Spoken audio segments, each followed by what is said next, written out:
हम आए हुए हैं यहाँ पर किशनगढ़ बास एग्रीकल्चर कॉलेज के अंदर, और जैसा कि मैं आपको यहाँ पर दिखाना चाहूँगा कि भव्य सजावट की गई है यहाँ पर।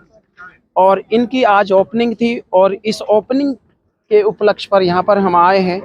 तमाम जानकारियों से रूबरू कराऊंगा मैं। यहाँ पर मेरे साथ में कर्ण विश्वविद्यालय के प्रोफेसर साहब मौजूद हैं। तमाम जानकारियां मिलने वाली है। इस वीडियो के साथ आप बने रहिएगा। वीडियो को ज़्यादा से ज़्यादा शेयर करते रहें, और भाई चैनल पर नए हैं तो चैनल को भी कर दें सब्सक्राइब, ताकि इस तरह की जो तमाम लेटेस्ट खबरें डाल रहे हैं उनका नोटिफिकेशन सभी को मिल सके। तो आइए जानते हैं, प्रोफेसर साहब से बात करते हैं। राज सिंह, कुलपति श्री कर्ण नरेंद्र कृषि विश्वविद्यालय जॉबनेर। जी सर, आपका बहुत बहुत स्वागत है। सर, क्या कहना चाहेंगे? आपको एक कृषि विद्यालय यहाँ पे सौगात के रूप में मिला है किशनगढ़ के लोगों को।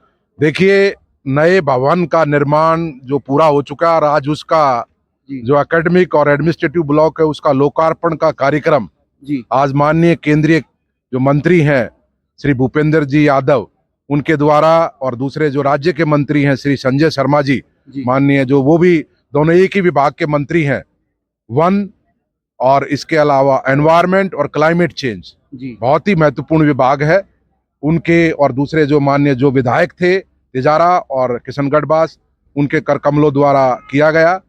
और अब हमारे बच्चे जो अभी तक एक छोटे स्कूल में जो पढ़ाई का शिक्षण का काम हो रहा था, अब हमारा खुद की लेबोरेटरीज, खुद के स्मार्ट क्लासरूम्स, लाइब्रेरी और फैकल्टी के लिए बैठने के रूम्स और सारी चीज़ें उपस्थित हैं।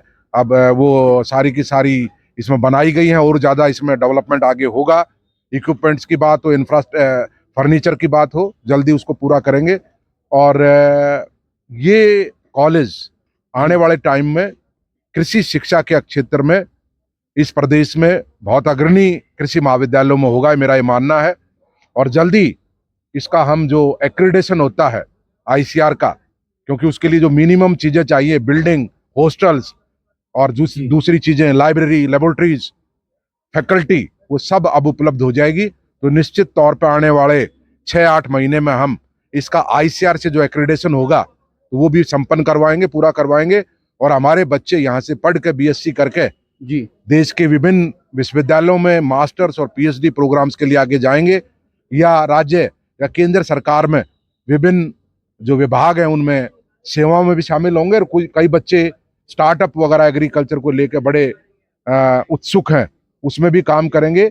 और एक मैं शब्द कहूँगा कि रेदर देन जॉब सीकर्स, आगे चल के हमारे बच्चे जॉब प्रोवाइडर्स बनेंगे, कहीं ना कहीं आगे चलकर जॉब प्रोवाइडर्स बनेंगे। लेकिन मैं एक बात ये भी जान लेना चाहता हूँ कि राजस्थान में और भी कई कृषि विद्यालय है, क्या उनको आने वाले समय में टक्कर दे पाएगा कि उनके बराबर ही लोग, जैसे कि अब बीकानेर, जोबनेर की तरफ जाते हैं, तो क्या ऐसा भी समय आएगा लोग बाग किशनगढ़ को भी नाम से जानेंगे, किशनगढ़ में भी कृषि महाविद्यालय? बिल्कुल, देखिए ये सब हमारे ऊपर निर्भर करता है, हमारी फैकल्टी, हमारी सुविधाएं कैसी हैं, और फिर हम हमारे बच्चों को किस तरीके से मोटिवेट करते हैं और उनका जो शिक्षण का कार्य है वो किस तरीके से संपन्न करते हैं। अब जैसे पहले जॉबनेर था, ऐतिहासिक कॉलेज है, आज फतेहपुर का सीकर के अंदर हमारा कॉलेज, अगर मैं बात करूं क्वालिटी एजुकेशन की, वो टॉप में काम कर रहा है। इसके अलावा कई कॉलेज, कोटपुतली भी आगे आ रहा है। तो ये नहीं, ऐसा नहीं हो सकता कि किशनगढ़ बास का कॉलेज जो है ना वो नहीं आगे आएगा। निश्चित तौर पर आने वाले समय में ये कॉलेज भी हमारा जो कृषि विश्वविद्यालय जॉबनेर उसके टॉप के कॉलेजेस में होगा एग्रीकल्चर एजुकेशन इम्पार्ट करने में। सर, भारत एक ग्रामीण प्रधान देश है, लेकिन फिर भी यहाँ पर क्या होता है कि लोग मैथ साइंस की तरफ ज़्यादा जाते हैं, बायो की तरफ ज़्यादा जाते हैं, कृषि यानी एग्रीकल्चर की तरफ बहुत कम आते हैं। इसका क्या कारण रहता है कि कॉलेज अच्छे नहीं है या जनता को इंटरेस्ट नहीं रहा है? अब नहीं, ऐसा नहीं है, वो भी एक एजुकेशन है। लेकिन अब हमारे देश में, खासकर के राजस्थान में, जिस तरीके से पहले इंफ्रास्ट्रक्चर नहीं थी एग्रीकल्चर एजुकेशन की, लेकिन आज मैंने जैसा बताया उस प्रोग्राम के अंदर भी, आज हमारे खुद के 15 कॉन्स्टिट्यूएंट कॉलेज हैं, 16 राज्य सरकार के हैं जो हमारे कृषि विश्वविद्यालय के कार्य क्षेत्र में, और 11 प्राइवेट हैं।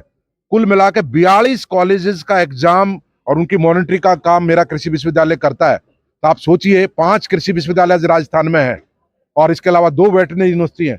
तो पहले ठीक है इंफ्रास्ट्रक्चर नहीं रही होगी, लेकिन आज जो आधारभूत ढांचा वो बहुत मजबूती से आगे बढ़ा है। और बच्चे आज एग्रीकल्चर एजुकेशन में, लड़कियां बहुत आगे आ रही है। जैसे मैंने उदाहरण दिया, जॉबनेर का कॉलेज आजादी से पहले का बना हुआ है और 1997 तक 50 साल बाद तक एक भी लड़की नहीं पढ़ती थी। और आज 50% लड़कियां एग्रीकल्चर एजुकेशन में हैं। तो ये एक प्रतीक है इस चीज का, बदलाव का, कि किस तरीके से लड़कियां लड़के कृषि शिक्षा में आगे बढ़ के और बदलाव चाहते हैं। और कृषि हमारा आधार रहा है, वर्तमान में आधार है, भविष्य में भी इस देश का अगर कोई बैकबोन रहेगा, आधार रहेगा, तो कृषि ही रहेगा। जी सर, हम शुरुआत से देख रहे हैं कि किशनगढ़ बास में, यदि बास की हम बात करते हैं, शुरुआत से सिर्फ यहीं पे एक स्कूल था, या फिर इसके बाद हम बात करते हैं तो बानसूर में या बीजवाड़ में स्कूल हुआ करता था, कृषि का स्कूल, इस क्षेत्र की बात करते हैं। तो अब जब यहाँ पर कृषि विद्यालय, महाविद्यालय यहाँ पर आ गया है, इसके अलावा प्राइवेट सेक्टर में भी कुछ महाविद्यालय यहाँ पर हैं, तो उससे क्या आपको प्राइवेट महाविद्यालय होने के कारण भी यहाँ पर कुछ प्रभाव पड़ेगा कि ज्यादा बच्चे अट्रैक्टिव हो सकते हैं कृषि की तरफ ज्यादा? निश्चित हमारे तो यूनिवर्सिटी का अपना रोल होता है, बच्चे फर्स्ट प्रीफरेंस जो हमेशा जब भी वो जेट के एग्जाम के बाद आते हैं, प्री पीजीपी के बाद आते हैं, तो उनका पहला जो प्रीफरेंस होता है, चुनाव जो होता है, वो हमेशा कृषि विश्वविद्यालय के टॉप के कॉलेज होते हैं, और लास्ट चॉइस जो उनकी को प्राइवेट या दूसरे कॉलेजेस की होती है। तो इसलिए हमारा तो जो है ना इसमें रहेगा, वर्चस्व रहेगा, और आने वाले टाइम में जब हमारी सारी सुविधाएं होंगी तो निश्चित रूप से बच्चे और आगे आएंगे। जी, और बच्चे आगे आएंगे। और यदि मैं जानना चाहता हूँ, जो आपको बच्चे देख रहे हैं और उनके मन में कहीं ना कहीं जो अभी 12th क्लास में हैं, या फिर 11th क्लास में, या 10th क्लास में आप सब्जेक्ट लेने का सोच रहे हैं, या फिर आगे 12th के बाद बीएससी करने का सोच रहे हैं, तो उनके लिए जॉब के क्या क्या आगे अवसर मिलते हैं? एग्रीकल्चर में जॉब अपॉर्चुनिटीज बहुत हैं जी। इतना बड़ा देश है, हमारे पास सरकारी रोजगारों के अलावा चाहे आरएसएससी हो, चाहे सीड सर्टिफिकेशन एजेंसी हो, राज्य सरकार के विभाग हो, फॉरेस्ट डिपार्टमेंट हो, एनएससी हो, एसएफसीआई हो, या इसके अलावा आपकी इंश्योरेंस कंपनी हो, बैंकिंग सेक्टर है, सीड कंपनियां हैं, केमिकल्स की कंपनियां हैं, कितने सेक्टर हैं आज अवेलेबल।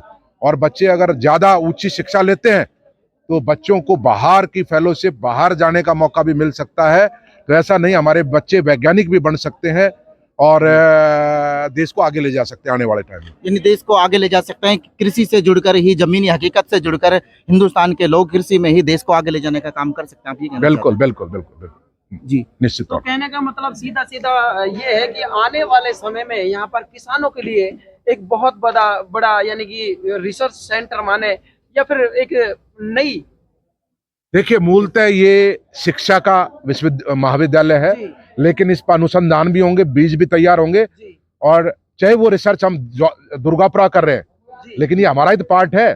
तो जब यहाँ हमारी उपस्थिति है तो निश्चित रूप से किसानों का उसको फायदा होगा। जो भी वैरायटी, जो भी सीड हम वहाँ तैयार करेंगे, उसकी तुरंत जानकारी यहाँ भी उपलब्ध होगी, क्योंकि पढ़ाएंगे तो यहाँ के किसानों को फायदा होगा। जो बीज यहाँ तैयार करेंगे फार्म पर, उनका भी किसानों को फायदा होगा। सर, किशनगढ़ बास जो कॉलेज है, अभी इसमें कितनी सीटें हैं फर्स्ट ईयर के लिए हम बात करें? अभी हमारे पास 64 हर उसमें क्लास में सीट है, और आने वाले टाइम में जब एक्रेडिटेशन हो जाएगा, सुविधाएं बढ़ जाएंगी, तो इनको हम बढ़ा भी सकते हैं। और बाद में आने वाले टाइम में, जैसे अभी पहले एमएससी पीएचडी की जगह होती थी जॉबनेर, अब हमने दुर्गापुरा की है। इतना हमारा मजबूत अनुसंधान का काम है वहां पे, सारे सब्जेक्ट में एमएससी पीएचडी। अब फतेहपुर में शुरू की है, सीकर में, तो हो सकता है आने वाले टाइम में हम किशनगढ़ बास में भी एमएससी पीएचडी शुरू कर सकते हैं। यानी किशनगढ़ बास में भी एमएससी पीएचडी शुरू हो सकती है आगे आने वाले टाइम में सुविधाओं के अनुसार। सुविधाओं। तो दोस्तों ये तो थे मेरे साथ में नरेंद्र कणु विश्वविद्यालय जोबनेर के प्रोफेसर साहब।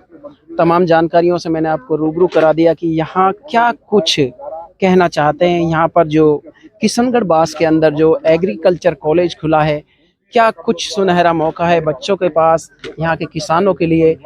तमाम जानकारियों से रूबरू करा दिया। मैं आपको नेक्स्ट वीडियो में ताज़ा जानकारी के साथ पुनः मिलता हूँ। तब तक के लिए जय हिंद, वंदे मातरम। अभी चालू रख।